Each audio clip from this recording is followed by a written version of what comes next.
نحمده ونصلي على رسوله الكريم بسم الله الرحمن الرحيم وقضى ربك ألا تعبدوا إلا إياه وبالوالدين إحسانا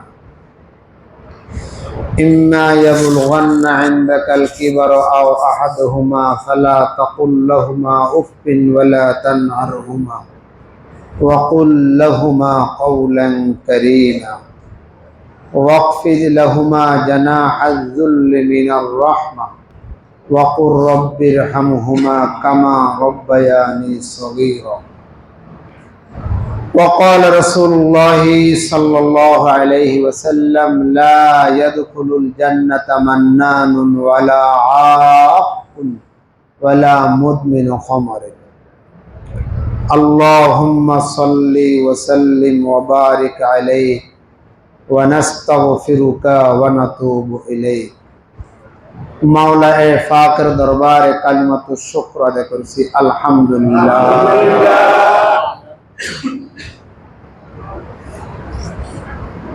আমরা সবাই মুসলমান, বলেন সবাই বলতে হবে আমরা সবাই মুসলমান। আমরা দুনিয়াতে নিজকে নিজে দাবি করতেছি, এই মুসলমানিত্ব প্রকাশ পাবে যদি মৃত্যুর সময় কালিমা নিয়ে যেতে পারে। বলেন মৃত্যুর সময় কালিমা নিয়ে যেতে পারলাম না, ৬০-৭০ বছরের হায়াতে জিন্দেগি বেকার। বলেন ৬০-৭০ বছর হায়াতে জিন্দেগি বেকার যদি মৃত্যুর সময় কি মাইল না হয় লা ইলাহা ইল্লাল্লাহ মুহাম্মাদুর রাসূল। আশা করি আমাদের মৃত্যুর সময় কালিমা নসিব হবে ইনশাআল্লাহ। তবে কোরআন হাদিসের আলোকে, কোরআন হাদিসের দৃষ্টিতে বোঝা যায়, অভিজ্ঞতার আলোকে ৩ শ্রেণীর ব্যক্তি ৩ কারণে মৃত্যুর সময় কালিমা নসিব হয় না। কয় কারণে? ৩ কারণে। একটু বিবেচনা করে দেখি আমার ভিতরে ওই ৩ কারণগুলো আছে কিনা। নম্বর ১, আলেম ওলামা বিদ্বেষী। বলেন আলেম ওলামাকে গালিমন্দ বলে, বলেন না, অন্তর দিয়ে আলেম ওলামাকে দেখতে পারে না। এই জাতীয় ব্যক্তির মৃত্যুর সময় কালিমা নসিব হবে না। নাউযুবিল্লাহ কন্যা মিয়া।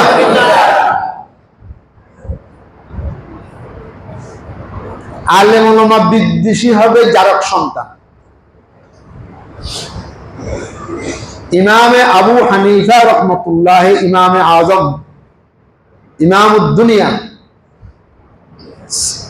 দরস দিচ্ছে, ক্লাস করতেছে, তো বাচ্চারা দূরে খেলাইতেছে, ওখান থেকে বল একটা আসি দরসের মধ্যখানে ফেলছে। কাহারও সাহস হচ্ছে না এখান থেকে বলটা নিতে। আমি মাঝে মাঝে আসর নামাজের পরে বারিন্দা বসে রাখি, ছোটরা খেলায় তো বল আসি, আমি লই ওদেরকে দিয়ে দিই, ডরে তো এগুলো আইয়ে না, খেলাবার অনুমতি দিতে খেলা। কেহ আসার সাহস পাচ্ছে না যে অতগুলো আলেমের মজলিস থেকে বলটা কে নিবে, এই দুঃসাহস কারো হচ্ছে না। একে বলে একে বলে একে বলে একজনকে তোরা এরকম দরস্কা কি হুজুরে কি হুজুর করে মুলে নিয়ে রে কথা বলে আসি, মজলিস থেকে স্পর্ধা দেখাইয়া বলটা নিয়ে গেছে। ইমাম আবু হানিফা রহমতুল্লাহ বলে সন্তানটা জারক সন্তান। নাউযুবিল্লাহ। মজলিসের ভিতরে কোন বর্ণনা মতে ৯০,০০০ সাগরিদ। কত হাজার? সবে আশ্চর্য, এই সন্তানটাকে হুজুর জারক সন্তান বলল। তো কারো সাহস হচ্ছে না ইমাম সাহেবকে জিজ্ঞেস করতে। তো ছাত্ররা উস্তাদকে ঘন্টায় কথা জিজ্ঞেস করে জানার জন্য এটা সুন্নতে রাসূল। বলেন এর কি হাদিসে জিবরাইলও আছে।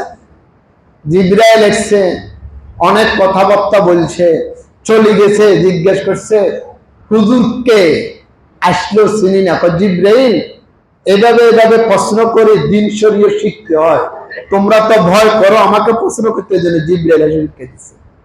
এই জন্য শেখ সাদি বলছে, যেই ছাত্র ঘন্টাতে কোকা করে না, মানে হুজুরকে জিজ্ঞাসা করে না, চুপ মারি বসে থাকে, না জানি বেয়াদবি হয়ে যাবে, তো এই ছাত্রের যোগ্য না বুঝে আসলে ছাত্রকে উচিত ওস্তাদকে জিজ্ঞেস করা। আর যারা কোনো আল্লাহওয়ালার হাতে হাত দিছে জিকিরের জন্য, নিজকে নিজে পরিশুদ্ধি করার জন্য, হুজুরের বাহ্যিকভাবে দেখা যাইতেছে যে আমার বুঝে আসতেছে না, এখানে চুপ করে থাকো, এখানে বাড়াবাড়ি করিবে, এখানে তোমার ধ্বংসের কারণ। কোথাও চুপ থাকা নিয়ম, কোথায় প্রশ্ন করা নিয়ম। ছাত্ররা জিজ্ঞেস করে, হুজুর এই ছেলেটাকে যে আপনি জারব বললেন, আমাদের তো বুঝে আসে না, তোমরা তাহকিক করো, যে তার মাকে জিজ্ঞেস করো, তার নানা নানিকে জিজ্ঞেস করো, সে কি বাস্তবের সন্তান না জারব সন্তান। লম্বা চোরা কাহিনী, তাহকিকের পর ধরা গেছে সন্তানটা বিবাহের আগে হয়েছে। নাউযুবিল্লাহ করেন না, বিবাহের আগে হলে সন্তান ইয়ে কর না কিয়া যাইরিলা কিয়া। আলেম ওলামাদের সাথে হট্টারিত করবে, বেয়াদবি করবে, মুখ সামনে কথা বলবে না, কসম খোদা জারব সন্তান, সে পিতৃহীন সন্তান, পিতার সন্তান নয়। আল্লাহ আমাদেরকে হেফাজত করুন।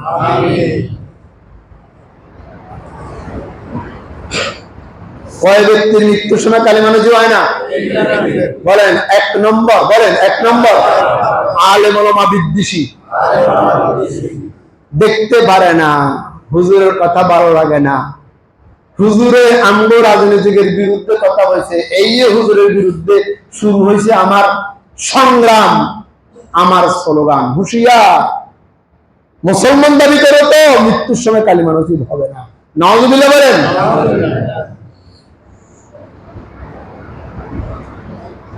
আরো বহু ঘটনা আছে। এমন একটা ঘটনা বললাম যে ইমাম আবু হানিফা রাহমাতুল্লাহ আলাইহি তাবেঈর যুগের ঘটনা। ইমাম আবু হানিফা তো তাবেঈ, নবী রাসূল সাহাবী, নবী রাসূলের পরে সাহাবী, তারপরে কিয়া তাবেঈ। ইমাম আবু হানিফা কিয়া তাবেঈ, ইমামুদ দুনিয়া, ইমাম আযম, ইমামুনা ইমাম আবু হানিফা রাহমাতুল্লাহ আলাইহি কাহিনী বললেন।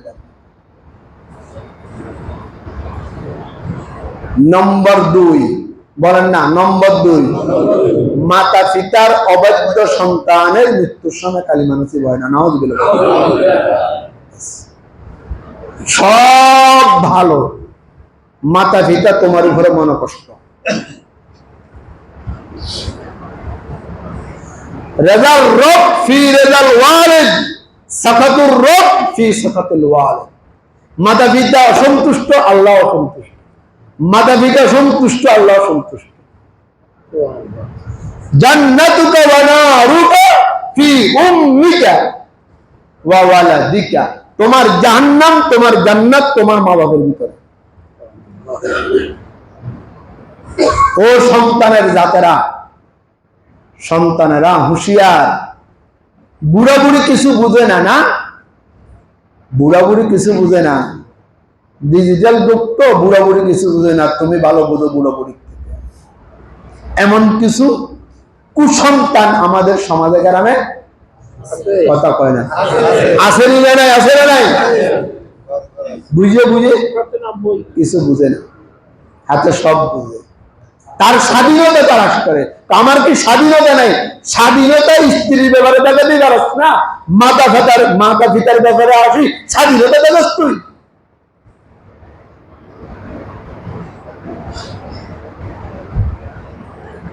তুমি তোমার ছেলেকে যেমন আদর করো, তুমি যেমন তোমার ছোট মেয়েটাকে আদর করো, তোমার বাবা কি তোমার এরকম আদর করে না? ছেলে মেয়ের আদরের কারণে তুমি তোমার মা বাবার সাথে বেয়াদবি করতেছো। লম্বা চোরা কথা বলবো না। 2 নম্বর, মাতা পিতার অবৈধ সন্তান। ব্যাস, যে কোনো ব্যাপারে জান্নাতুল বকির মতো জায়গা, মদিনা শরীফ হেরেমের সাথে যে কবরস্থান, এটার নাম জান্নাতুল বকি। এই জান্নাতুল বকিতে যারে কবর হবে আল্লাহ তার কবর আযাব মাফ করে দিবে। মাতা পিতার অবৈধ সন্তানের কবর আযাব জান্নাতুল বকিতে মাফ হবে না। নবীর যুগের ঘটনা, হাদিসের কাহিনী। নবী জান্নাতুল বকিতে গেলেন জিয়ারত করতে। নবী তো গায়েব জানে না, নবীকে আল্লাহ জানাইয়া দেয়। দেখতেছে কবর আযাব হচ্ছে। এরকম আরো ঘটনা আছে, কবর আযাব হচ্ছে 2 জনের। খেজুরের গাছ ভাঙ্গিয়া একটা দিছে এই কবরে, একটা দিছে এই কবরে। যতদিন সুখ না হবে না, বিজা থাকবে, তাদের কবর আযাব আল্লাহ হয় মাফ করে দিবে। এখান থেকে খেজুরের গাছ দেয় আমাদের দেশে কবর। এটা এক ঘটনা আছে। আর জান্নাতুল বকিতে হঠাৎ নবী দাঁড়ায় গেলেন, সাহাবায়ে কেরাম দাঁড়ায় গেলেন। এই কবর ওয়াল আর কে আছে দুনিয়াতে? বলে কেহ নাই। বলে তালাশ করে দে। বলে তার বিদ্যা মা আছে, বলে তাকে বলো তার সন্তানটাকে মাফ করে দিতে। যাই বলো। যাই বলছে, বলে আমি মাফ করবো না। তাকে নিয়ে আসো। বৃদ্ধা মা আসতে পারে না, বহুত কষ্ট করে এনেছে। নবী বলে, আয় আল্লাহ, আমি যেভাবে দেখতেছি তার কবর আযাব, তার মাকেও দেখাইয়া দাও। দেখতেছে কবরের আযাব। কবর আযাব যে কি, এটা হাদিসে আছে। মা রাআইতু আযযাবান, কবর আযাব থেকে ভয়ানক শাস্তি আমার জীবনে আমি দেখি নাই। যে বর্ণনা নবী বলে, মা দেখি সাথে সাথে মাফ করে দিয়েছে, সাথে সাথে আল্লাহ তার কবরের অবস্থা পরিবর্তন করে দিয়েছে। সুবহানাল্লাহ। কালিমা নসিব হবে না এটা তো ঠিক। কবর আযাব জান্নাতুল বকির মতো পবিত্র স্থানে মাতা পিতার অবৈধ সন্তানের কবর আযাব মাফ হবে না। মা যতদিন আছে জান্নাত তোমার ঘরে আছে। বাপের রক্ষা এটা তোমার জন্য যেহি কিসমত। বুঝবে তখন তোমার সন্তানেরা তোমার উপরে যখন এভাবে করবে। আল্লাহ আমাদেরকে বুঝার তৌফিক দান করুন।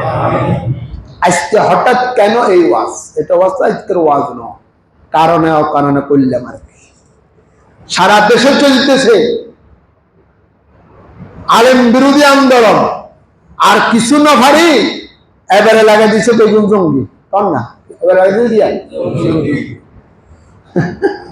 ওই জঙ্গি কয়ে তো হুজুর করে ঢুকাইছে, যে মনে করছিল এভাবে কয়ে ঢুকাইবে।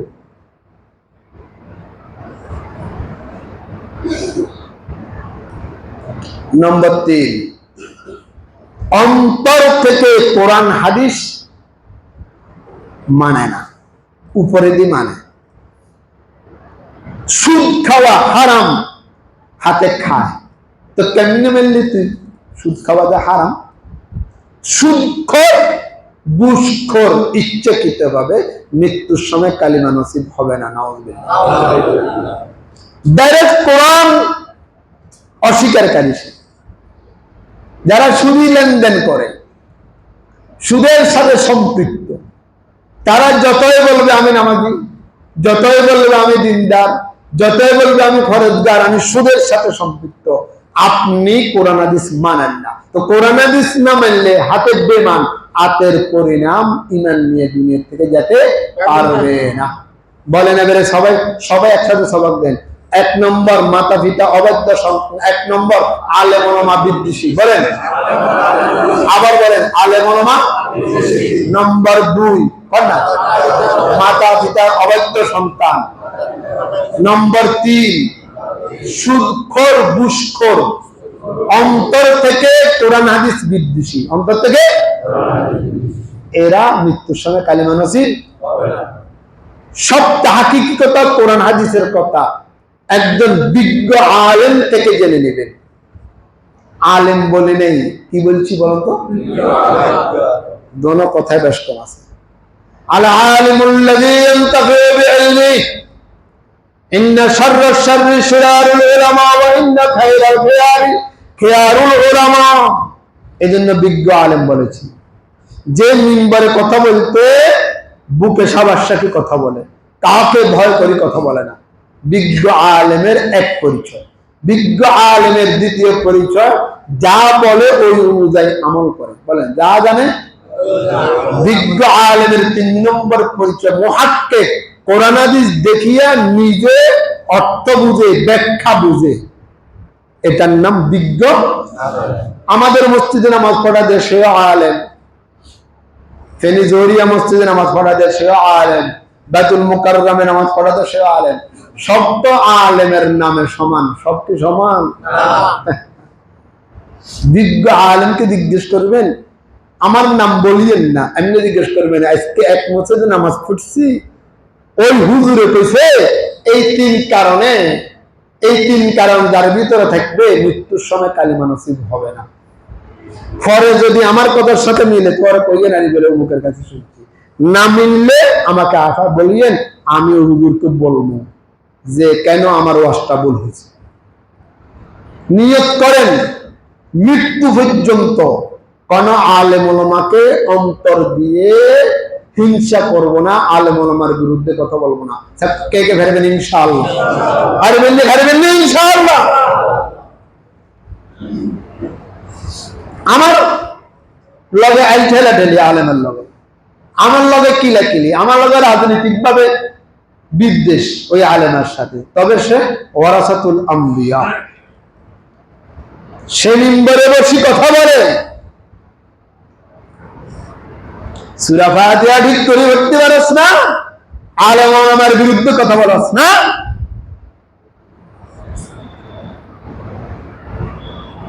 আল্লাহ আমাদের সবাইকে হেফাজত করেন, আমিন বল। ও যুবকেরা, ও যুবতীরা, মাতা পিতার কদর করো। কদরে নিয়ামত বাদে জাওয়াল।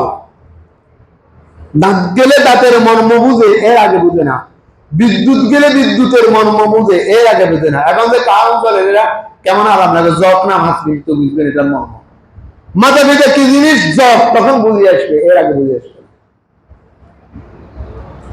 নম্বর 3, ব্যবসা বড় করার জন্য, ছেলেদেরকে বিল্ডিং করে দেওয়ার জন্য, নামি দামি হওয়ার জন্য লোনের টাকা না, সুদের টাকা না, ঘুষ খাইয়ে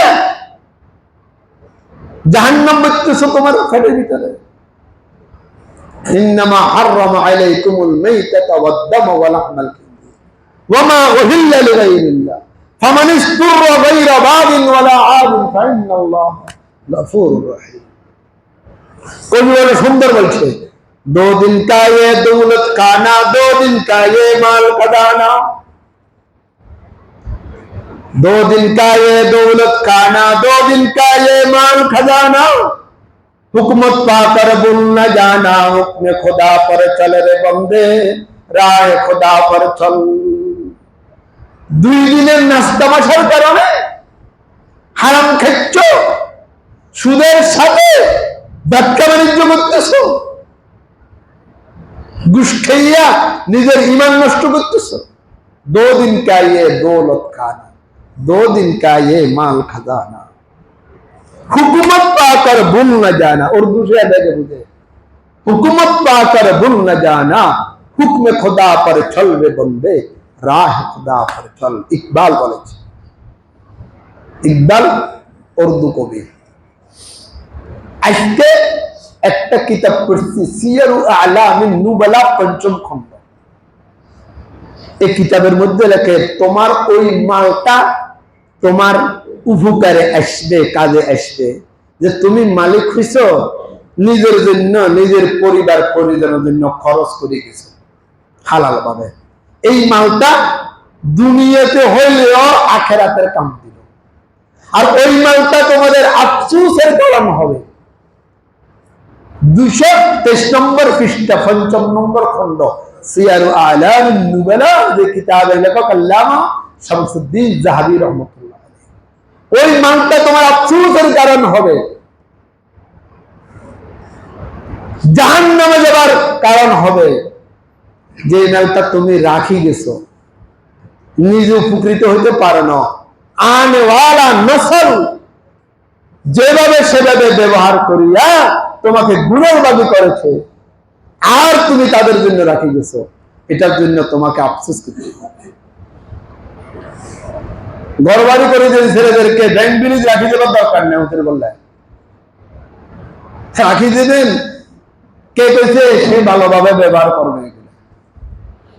আমনেল্লা মোল্লাখানা দিব সেদিন না, দিনে দিব গরু দি, আর 40 দিনে দিব মরক দি বা গোস্ত 2 কেজি দিবস।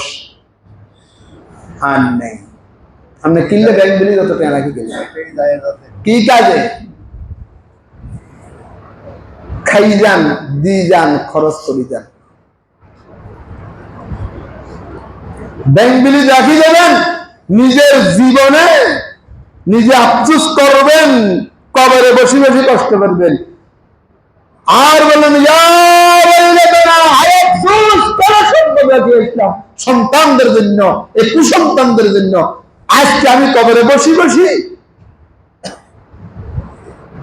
এখন আমি কষ্ট পাচ্ছি তাদের কারণে।